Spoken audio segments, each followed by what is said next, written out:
What's up, y'all? It's your girl Jamie with another message from Award House.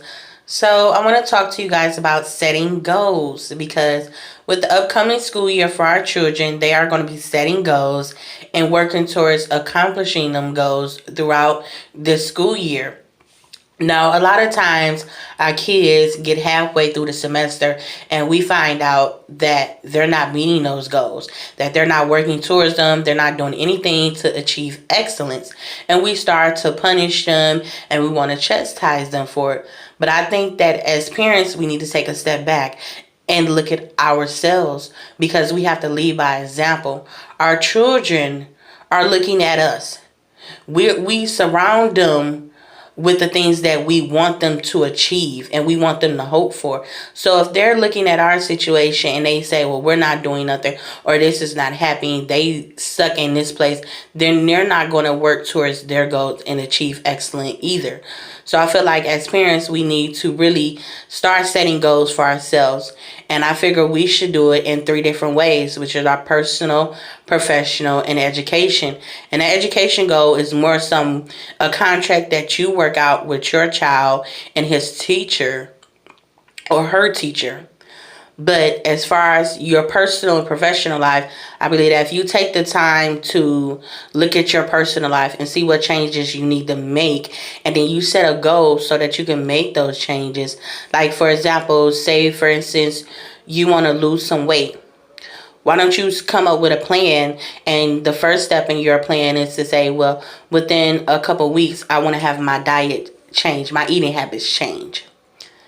And then after you completely successfully adapt to that new eating habit, then you set your next goal, which will be, I want to be and lost 5 pounds within the next month or two. However, you know how many ever pounds you want to lose and how long you feel like it's going to take you. That can be your next goal.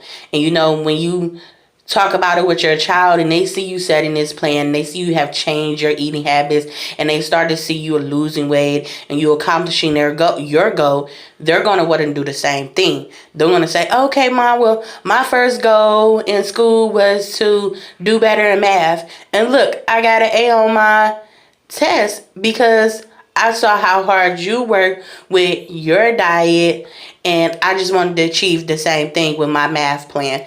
So I think that it goes both ways. Like, we set goals in our personal life, and then they see us achieving those goals, and it makes them want to do the same thing. And it's not just, with your health wise, it could be something as far as a personal relationship. Maybe you want to better your relationship because you're not in a good place. So you set goals to say, okay, well, I want to work on communication. That way, by this time, we can be communicating with each other and it won't be so many disagreements. Like, it is so many different goals that you can make in your personal life, and you don't understand. Your child sees so many things. So they'll be so happy when they see your personal life is changing, and that'll make them want to change for the better. Also, with our professional life, I think that we should always continue to make goals for our professional life.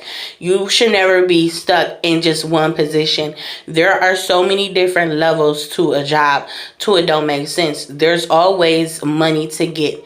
No matter what level you at, there's always room to grow in your job. So I feel like we should make professional goals, and we could just write them down and say, well, I want to be the manager, or I want a promotion. So you write out, that's your long-term goal, is to be a manager or get a job promotion. But your short-term goals will be, what can I do to get noticed? What can I do to achieve certain tasks so that I can get this promotion?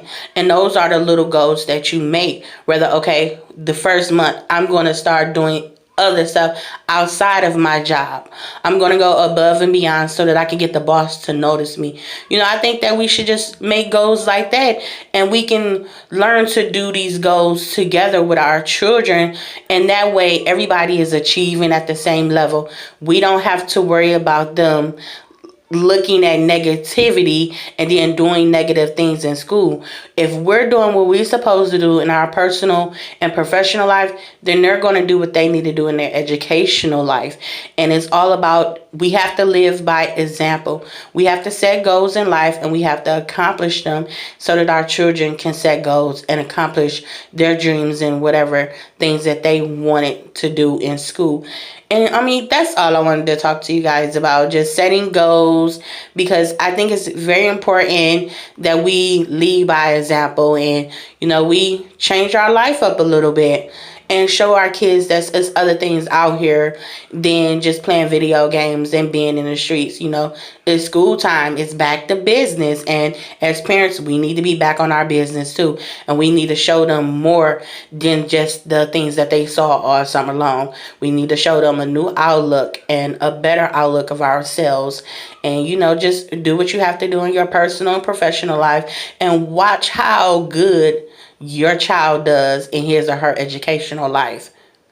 And basically, guys, that's all I had to say. I love you, and I wish all the kids much success with this new school year. And I know us parents are going to be so thrilled that the kids are back in school. 8 hours of peace and relaxation. Have a good one, you guys. Love you.